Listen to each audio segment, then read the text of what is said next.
एक ऐसा प्लेन जो हवा में उड़ते उड़ते आसमान में ही गायब हो गया। यह आधुनिक विमान के इतिहास में सबसे बड़े रहस्यों में से एक माना जाता है। एक बार सोच के देखो, 2300 किलो का एक भारी भरकम प्लेन हवा में धुएं की तरह गायब हो गया। सुनकर अजीब लग रहा होगा ना। यह बात है 8 मार्च 2014 की। मलेशिया एयरलाइंस की फ्लाइट MH370 कुआलालंपुर से बीजिंग जा रही थी, जिसमें 239 लोग सवार थे। तभी अचानक प्लेन रडार स्क्रीन से ही गायब हो गया। कंट्रोलर वेट कर रहे थे कि अब MH370 उनसे कांटेक्ट करेगा, लेकिन कॉपरेटर की तरफ से कोई आवाज़ नहीं आई। पहले उन्हें लगा शायद रेडियो इशू होगा, इसीलिए उन्होंने दोबारा कांटेक्ट करने की कोशिश की, लेकिन कांटेक्ट नहीं हो पाया।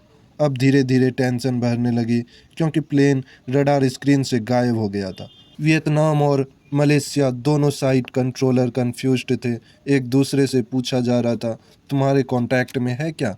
लेकिन दोनों तरफ से यही जवाब था, नहीं।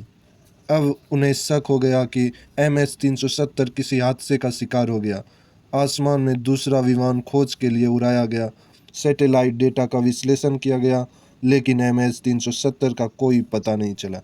दिन बीत गए, सप्ताह बीत गए, महीने बीत गए, लेकिन विमान गायब ही रहा। साल 2015 में एक समुद्री द्वीप पर विमान के पंख का एक हिस्सा मिला।